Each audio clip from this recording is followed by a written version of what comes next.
Welcome to Unsuitable on Ray Radio, the award-winning financial services and business advisory podcast that challenges your old-school business practices and the traditional business suit culture. Our guests are industry professionals and experts who will challenge you to think beyond the suit and tie while offering you meaningful modern solutions to help enhance your company's growth. I'm your host, Dave Kane. Facebook, Twitter, LinkedIn, Google+, YouTube, Instagram, Pinterest, and hashtag this, hashtag that, and on and on and on. We're going to go out on a limb here, and I think social media is here to stay. People use social media to connect with each other with their favorite brands and businesses.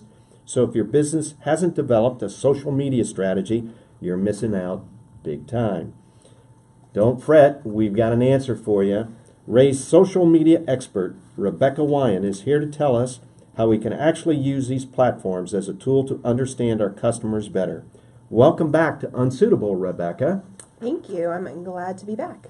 You know, whenever we start talking about social media and Twitter, especially in today's environment, I think we have to start out with our commander-in-chief and talking about President Trump and his Twitter account.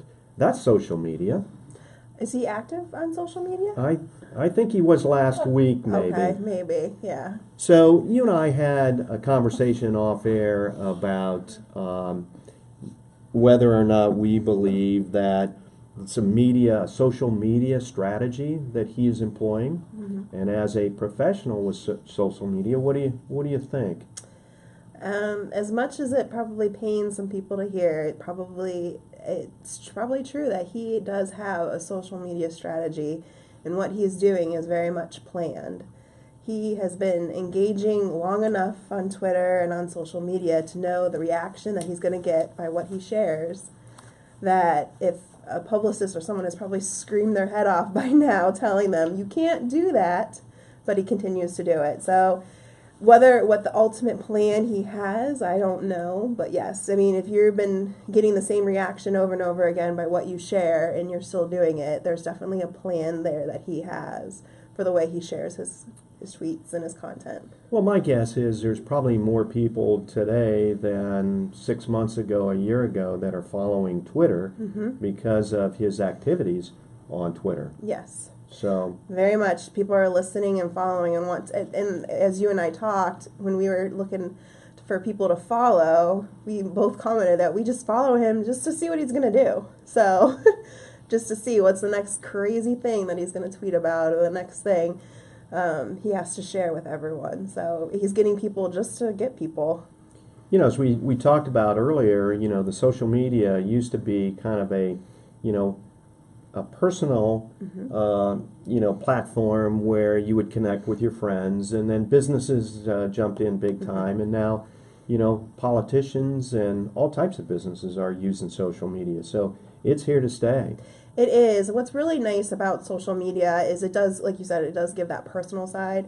And looking back, Barack Obama was probably one of the very first presidents to start using Twitter. I mean, obviously Hillary, Bill, and George W., like all of them are on Twitter, but they weren't really using it while they're in the White House.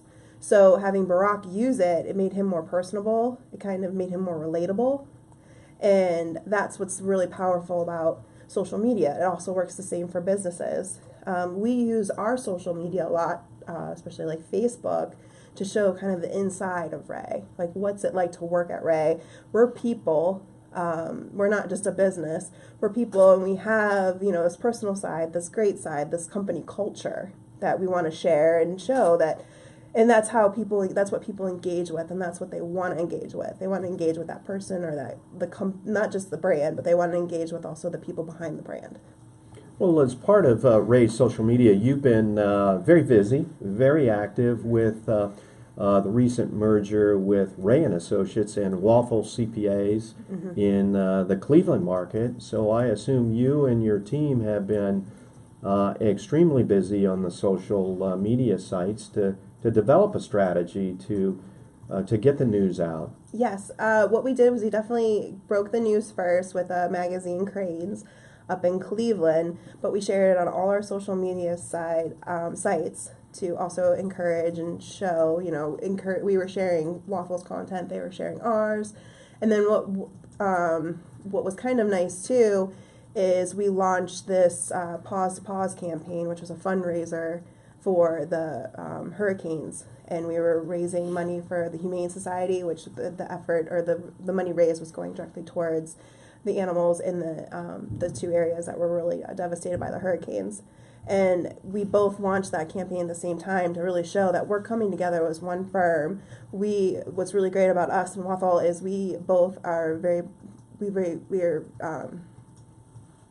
what's really great about both our firms is we're very much about giving back. The hurricane brought two firms together to raise funds, and I think you and your team used the social media platform to get that done. So to show that we have a common goal, we have a common interest, and it's to give back and help those that need it. Well, I think we used two very different examples. One on the political front, and one where we used strategy recently to announce the merger as kind of a springboard to talk about how to use social media, to better understand customers, clients, potential clients, customers, things like that. So let's talk about the strategy that you might suggest to accomplish that goal.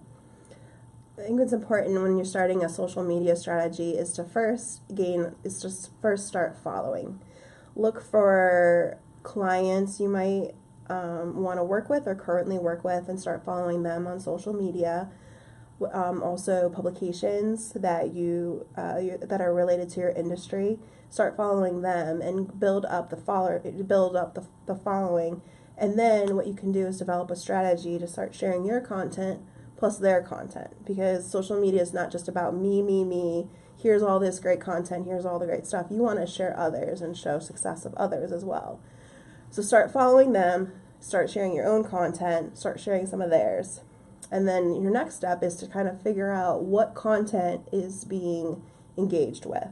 What content is reaching the most amount of people. And what's really nice about all the social media platforms is they give you analytics. So you can go and see your reach, you can go and see your retweets or your shares or your clicks. But what's also important is to also take it one step further.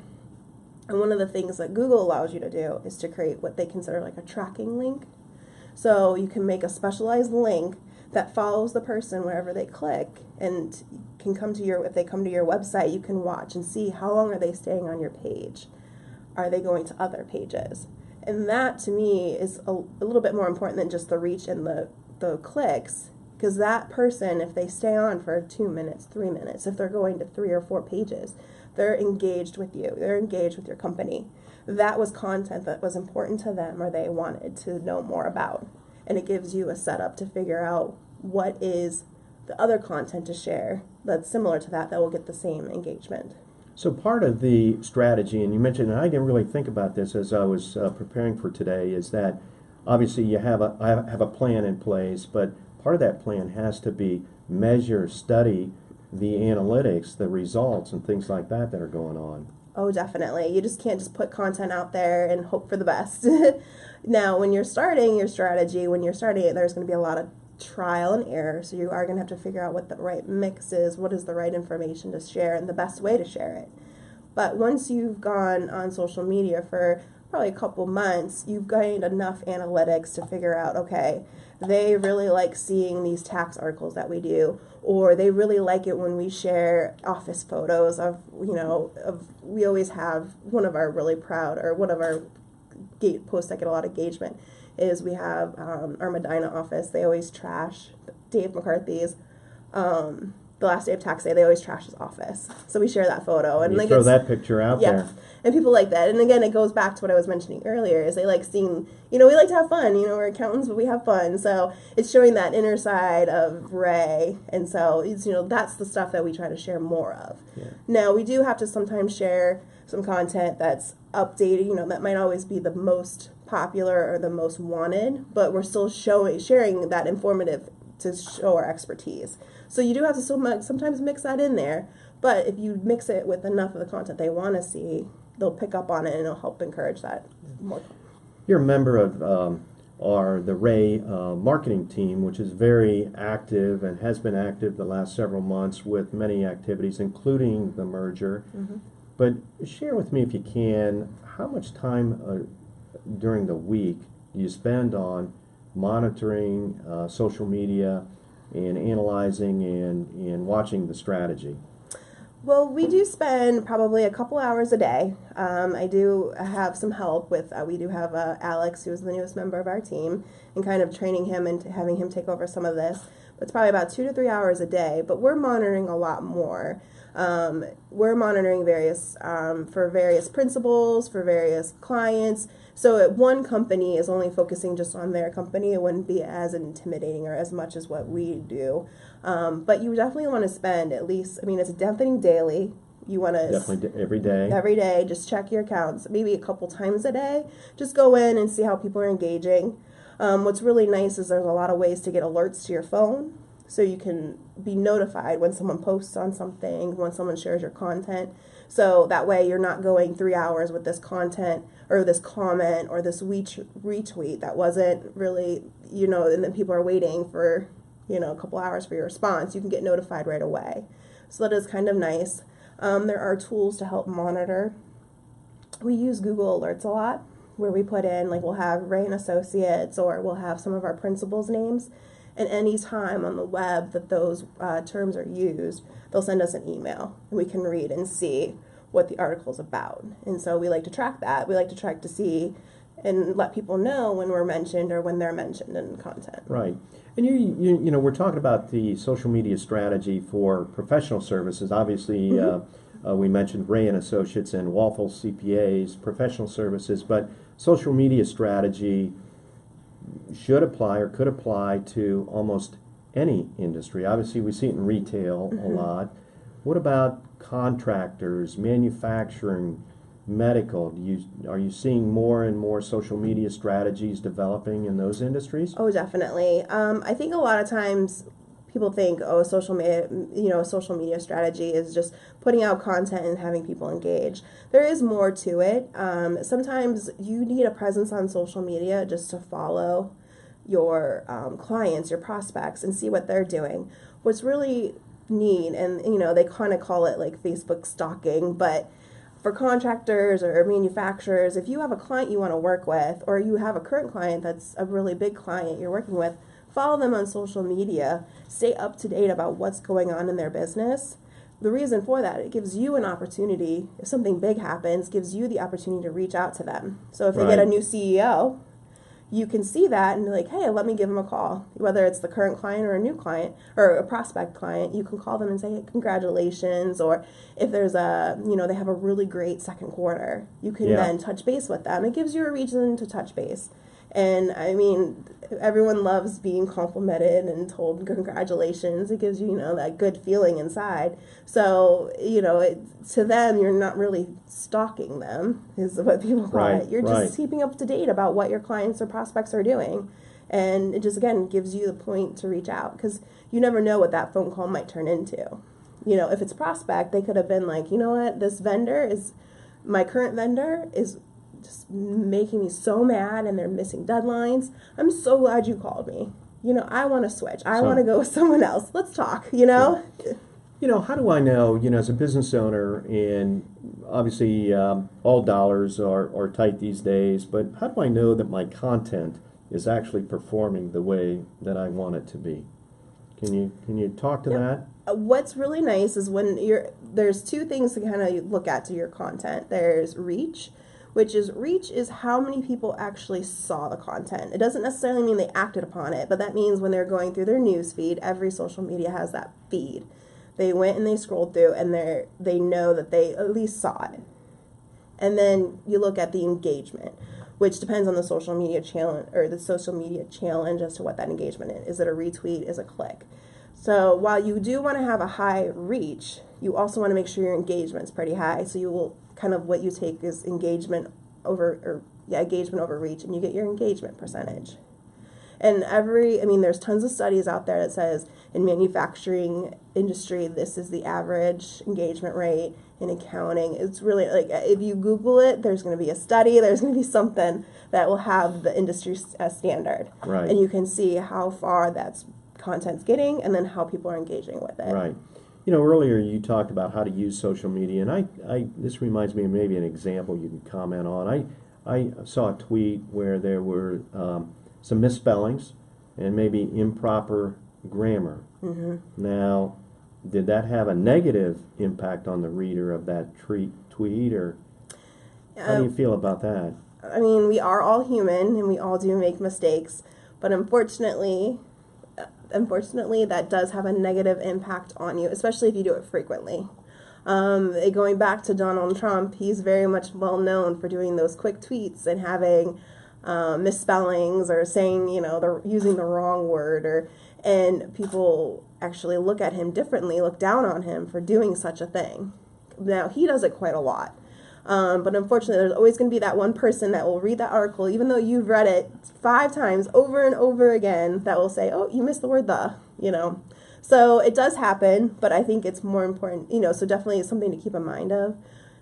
But if you're constantly doing it, it will kind of hurt your credibility a little bit. But if you're a business and you're shooting out a tweet and, you leave a couple words out, that could have an impact on the reader. It could. They could, it makes it look less credible. It's kind of, so you're like, well, and they'll click on it, they're like, they might not see the truth, they might not see it as truth, or they might think that they probably didn't do a really good job of watching their content, and they just put out sloppy work. And especially like in the accounting firm, if I'm putting out all these articles with spelling errors, or, the grammar's not the best, well, what are they going to do with my tax return? Are they going to have a 0 in the wrong spot? And that could hurt me. So yes, it does play into it. Good point. Again, you don't have to be perfect. I do believe that some people understand that there is error, but you want to keep your mistakes very minimal. In your opinion, and you've been doing this quite well for a long period of time, what's the most popular platform of social media? Is it Facebook, Twitter, LinkedIn, Google Plus, YouTube, Instagram? I mean, there's so many. Yes, there are. No, it really looks into generations. I would say right now Facebook is probably still one of the top. Definitely up the top 3 would probably be YouTube, Facebook, and Twitter. Now the younger audience are coming in and they're using more Snapchat and Instagram, and YouTube still, but where we're seeing, especially within our industry, we're seeing more Facebook, Twitter, and LinkedIn.